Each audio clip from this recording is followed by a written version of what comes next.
Hello friends, bonjour, and welcome back to my channel. Welcome to today's video where I'm going to be sharing and discussing my wish list for fall. I have a lot of videos on my channel already about how to avoid impulse shopping, and one way to do it is to have a running wish list of the things that you'd love to have in your wardrobe. And it's because if you have things on your wish list that you really want, whenever you are faced with a shiny new object when you go shopping, simply have a look at your wish list and ask yourself, would I rather have this new shiny whatever, or should I stay focused trying to find or save for this object that's next on my wish list. My wish list is sort of structured into things that I'm planning for here and now, then things that I would love to buy, do I run into them, or if I run into them, then a few other wishes on that list that make sense right now, and then everything else on my wish list is not even something we're gonna discuss today because then it's gonna take too long, but that is more like dreams and aspirations for more distant times, which by the way you can always find on my blog. But on my wish list for fall, the first thing I'm looking for is a sweetheart neckline sweater. These have been in now for a couple of years, and I do have a one from H&M in blue. I just love the look of these sweaters so much, so I would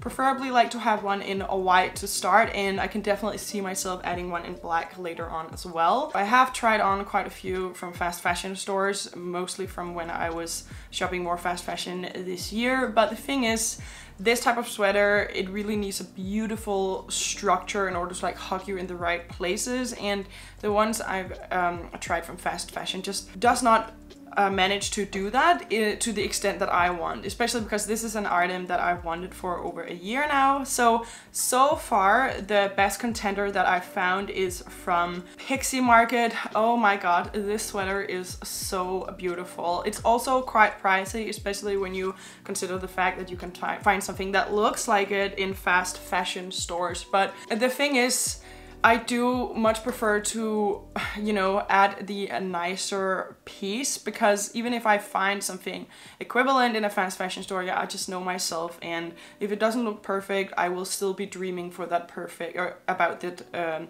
perfect version of that item. And that is also as well a reason for me furthermore to try to avoid impulse purchases as much as possible, because these purchases seem to stack up, and if you were to just be more careful and avoid a bunch of them, then you can afford the nicer pieces on your wish list. For a lot of us that rely on impulses to shop, this is especially extremely true. More about this sweetheart neckline sweater, I have found a few other contenders. There is one from Aritzia, and there's also one from Reformation. Reformation one is 100% cashmere, but the thing is, I did already try it on last year and it just wasn't a great fit for me. So this is something where now that I already have the blue one from H&M, I will wear that on occasion. Of course, that one is not white, but for me, next time I add a sweater like this, it does need to be the perfect version for me. And yeah, I think the Pixie Market sweater is the next one I'm going to try, because that one looks beautiful and also it is a crisp white. For sweaters like this, just in my experience trying them on, there do need to be a little bit of nylon or an equivalent fabric in it to make it sort of have that like bounciness where it sort of like, yeah, hugs you as well. And I think that's also one of the reasons I didn't like the Reformation one that much. It just didn't have that like rigid structure and bounciness to it that I want in a sweater like this. So the next thing I'm looking for are white jeans. Actually, not just white jeans, also more high-waisted jeans, because right now the jeans in my wardrobe are from Everlane, and then I have a pair from Levi's. I have two other pairs, but these are by far the jeans that I wear the most. But the Levi's, they're too rigid, they're not really that comfortable, and the Everlanes, the original cheeky jeans, are by far my favorite. I've worn them so many times. I think for my most worn Everlane pair is like 130 times I've wear out right now, and then the next most worn ones are like 90 times, so I really do wear them so much. But the thing is, they're just not quite high-waisted enough. They're 11 inches in the waist, and for my torso, I need something that's higher in the waist. But it is really not that easy to find, and then when I do tend to find it, like with the Levi's, there's something else wrong with the jeans that makes them not the perfect fit. So I would like to find higher waisted jeans in regular color, but then it's also really important that I find a white pair of jeans. But the thing is, I am not gonna pull any sort of trigger on any sort of jeans unless they are the perfect fit. And oh boy, that is like the struggle in my wardrobe right now. Just if you're wondering, and if you're a regular to my channel, like sometimes I'll get sort of like type of comments, or you know, some of you won't be able to understand how I manage to add a piece to my wardrobe that might not be perfect. It really comes down to the fact that when I look and plan for something, I try on so much stuff, and sometimes I just give in, half search, and then I end up buying something for some of the things that aren't perfect just so that I get to wear that piece because I'm tired of looking. But when it comes to these jeans, I'm done adding jeans that aren't 100% perfect. The Everlane jeans, this might be good to know. Actually, the original Cheeky jeans, they did do like a revision on them. They did change them up. So actually they did add about 3/4 of an inch to the waist of the original Cheeky jeans. And given that these are my favorite jeans, I would really love to add those. But the thing is, right now they do not have them in white. They only have them in Ecro. And shipping them out here to Switzerland is really expensive. It's like $30. So I'm giving it a bit of time to see if they might add like a white color, because they have some of their other jeans in a white. And I could of course also consider adding those, but the thing is they have the 11-inch waist and they're just not tall enough. But that was a lot of talking about jeans, but that's just to show how far I am into my search for it, and to show you how much care goes into when I look for things like that. The next thing on my list is a baby pink cashmere turtleneck. The struggle here is, one, they tend to be quite pricey and I'm not willing to pay that much for it. I'd like to stay around 150 maximum. And then it also of course has to be the perfect pink or I won't be adding it.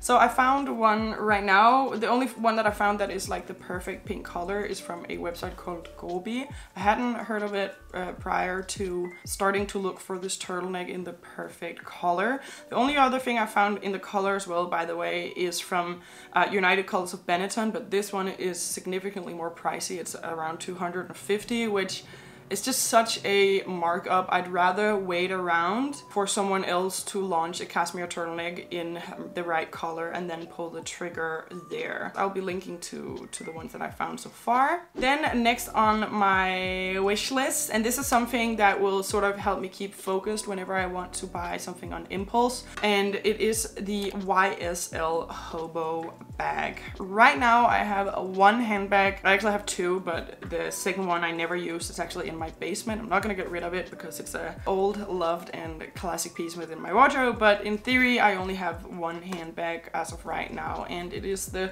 Pauline bag, the half moon shape, in a camel color. I've had it for almost exactly 1 year to the date and I've worn it so many times. So I really do love it, but it is camel and I really would like to add something black to my collection, because right now, no matter what outfit I'm wearing for going out, I always wear the camel bag. And yeah, I would just like a nice black handbag for going out, like a shoulder bag. And so far I'm really set on the YSL hobo bag. It's a really nice bag. It's quite pricey, of course, because it is a designer bag. However, since I wear my handbags so much when it comes to cost per wear, it will really get there eventually with time. So I don't feel too bad about that, and that is something that I have my eyes on. So it has already helped me a little bit when I want to add certain things. So the next thing I am looking for is also, oh my god, this struggle is so long, or this hunt is so long, and it is oat/stone colored trousers or dress pants. I have a pair already from Zara that I found about a month ago. I worn them like 6 to 8 times. They are already falling apart. Like literally the zipper broke yesterday, and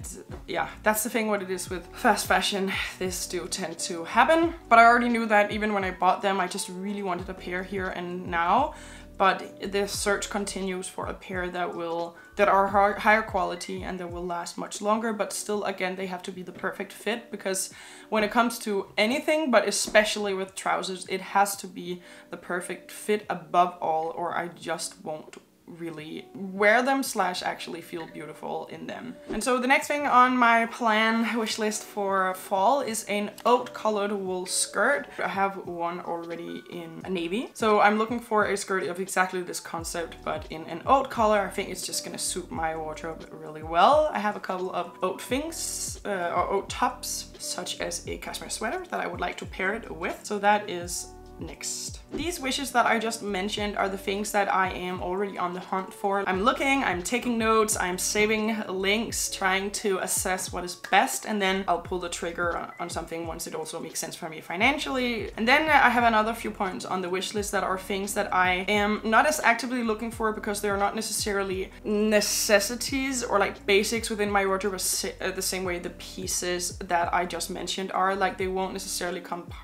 part of like my overall capsule, but there are still things that I want within my wardrobe. And now that my wardrobe isn't like super small, I have a lot of great things to wear, I'm starting to also want to add things like that. And one of them is a velvet suit or a velvet dress. I have loved velvet as long as I can remember. This is one of those things where I would like to plan for fast fashion, not saying that these would have to be fast fashion, of course not, but this is a piece that will be more, I won't wear as much. There are just like statement pieces within my wardrobe I really want to have, so I'm okay with it being something that doesn't hold up super well. Again, it doesn't have to be, but I'm now trying to be transparent with where I would accept adding fast fashion, and this is one of those things where I could also look for longer and find something of greater quality, but just budgeting within my wardrobe and also like how much I would wear things, I would be okay with this being, yeah, a fast fashion piece. The next thing on the list is sort of the exact same concept as of everything I've just said with the velvet suit slash dress, and it is a white suit. It's another statement thing I would really love to have in my wardrobe. Again, it can be fast fashion, but it has to be like in this situation of this white suit.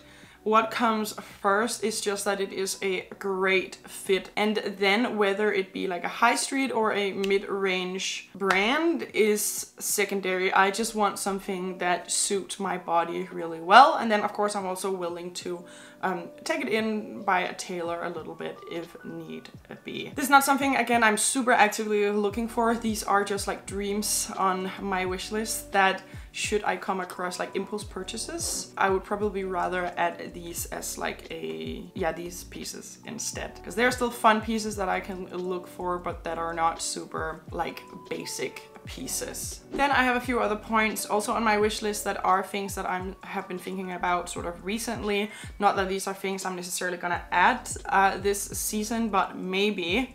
Just gonna talk it out. One thing is knee-high boots. Knee-high boots are so on trend right now, and I do really think that they are so beautiful, either right below the knee or right above the knee. To be honest, I'll probably go right below the knee. It's not something, again, that I'm like actively looking for, and one of the reasons is that I think I have other things on my wish list that are more important to me than knee-high boots, and again, they are also so on trend right now that I might be better off adding them later if I still want to. And even though none of the boots I have right now are knee-high, they're all like ankle length, I do love the boots within my wardrobe right now, and I don't feel like knee-high boots are urgent within my wardrobe, although I did find a few really nice pairs. But really nice also means that they are a bit on the pricier side, and I just would not, this is not a priority. I don't want to budget for it right now. I'd rather budget for some of the other things, like for example the hobo bag. Then I will be looking for a mid-quality black blazer. In my most recent new in my wardrobe videos, the updates I just posted,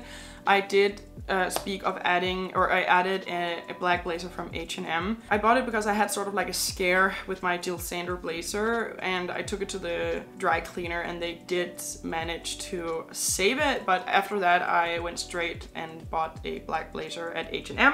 That one is polyester, it's not comfortable. It is beautiful still for now, but I would love to add something like the same concept, something that I can use for going out, that I'm not super worried about not getting trashed, but something that wouldn't be devastating to lose. So I would like to have something equivalent to the H&M blazer I just picked up, but in a more mid-quality, so I can hopefully get something in like a viscose or some other type of fabric that is a bit more comfortable than polyester. Then I'm also looking for a black slip dress. I actually tried one from Massimo Dutti not long ago, and it was just so gorgeous. I just felt like it wasn't the time for me to add a black slip dress. Now I sort of partly regret making that decision, but life goes on and there are so many other black slip dresses to come. That one was also viscose, and I wasn't certain at the time of whether I would rather have it in silk. To be honest, I'm still not quite certain, because silk is not always my favorite in a black. I don't think silk in a black always looks super great. Sort of like this shine it has to it can sometimes look a bit off, but not always, because as of now I do have another couple of black silk pieces that actually do look very exquisite. But this is just something to keep me in line for whenever I like see a dress or become distracted by my crow brain, that my wardrobe would really be best served by adding a black slip dress next, because I do tend to really rewear my pieces, and I could for sure see myself rewear a black slip dress a lot. That is what is relevant from my wish list right now. These are the plans I have for adding things to my full wardrobe and a little bit beyond, and some maybes in there. Some of the things, of course, I would love to add here and now. Some things I'm hyper focused on, and others are just things to keep me in line of what I actually would love to see within my wardrobe when I do see something I want to impulse buy. All that said and done, a wish list will help, or at least it helps me, but there are still going to be impulse purchases. But for me, at least, the impulse purchases for the most part do make sense. For example, this brown turtleneck that I added last season from Everlane, this cotton turtleneck, that was an impulse purchase, but I love turtlenecks. I wear turtlenecks like this all the time, and it is the perfect cool toned brown that I love within my wardrobe. So even though I bought this on impulse, upon seeing it, it can still be the right choice for my wardrobe. And the same, for example, with the navy skirt from Massimo Dutti I recently added. So an impulse purchase can still be smart, but usually when I then buy something on impulse, it's because it makes sense. And for any impulse purchases, even the ones that make sense, going through my list will sometimes help. Here's another couple of videos from me, YouTube things you might want to watch. And until then, I will see you in the next video.